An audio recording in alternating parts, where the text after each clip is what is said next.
বরকতপূর্ণ পায়ের উপরে তিনি রাখলেন, রেখে তার মাথার চুলগুলো গুছায়া গুছায়া দিলেন। তাকে দেখে দেখে রাসূল কাঁদতে লাগলেন। শোয়া দিলেন, শোয়া দিয়ে মাথাটা ডানমুখী করে দিলেন। এই সময় সাহাবা একরাম বলছেন, ইয়া রাসূলুল্লাহ, তার চেহারা আপনি ডানমুখী ওই দিক করে কাত করে কেন দিচ্ছেন? রাসূল বলছেন, আমি আমার নবুয়তি চোখে দেখতে পেতেছি জুলাইবি দুনিয়ার নারীর স্বাদ তেমন করে সে পায় না, আল্লাহ তাআলা সেই জন্য জান্নাতের হুররা তার সামনে এসে তাকে টেনে টেনে জান্নাতের দিকে নিয়ে যেতেছে। আমার ভাইয়েরা, আমার বন্ধুগণ, এই দুনিয়াটা হলো আমার হায়াতুদ দুনিয়া ইল্লা মাতাউল গুরুর ইল্লা লাইবু ওয়া লাহাবুন। এই দুনিয়াটা হলো খেল তামাশা ছাড়া কিচ্ছু নয়। কিছুক্ষণ আছে, এরপরে চলে যাব।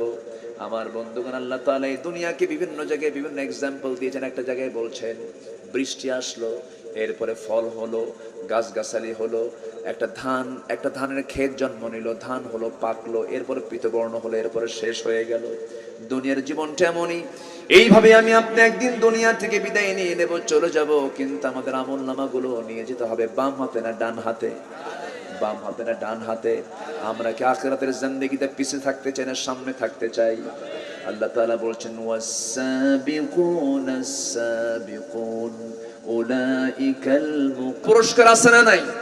দুনিয়াতেও কল্যাণ আছে না নাই? কারণ আল্লাহ বান্দাকে চাইতে বলেছেন আগে দুনিয়ার হাসানা। রব্বানা আতিনা ফিদ দুনিয়া হাসানাতাও ওয়া ফিল আখিরাতি হাসানাতাও ওয়া কিনা আযাবান নার। জোরে বলুন আল্লাহু আকবার।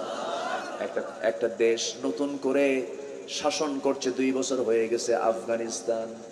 শুনছেন না? এর নাম শুনলে অনেকের গায়ে চুলকায়, আছে না নাই? চুলকায় কেন? এরা নাকি জঙ্গি। শেষ পর্যন্ত আমেরিকা স্বীকৃতি দিয়ে বিদায় নিল। যখন কুত্তা পারে না, তখন লেজ কোথায় যায়?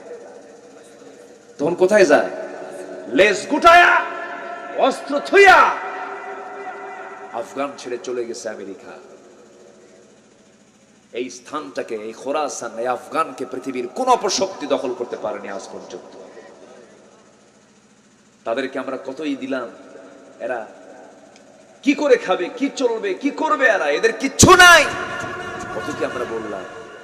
অথচ আমার দেশের টাকার মান হলো $1 114 থেকে 19 টাকা, আর আফগানিস্তানের এখন টাকার মান হলো $1 সমান 73 টাকা ওই দেশে।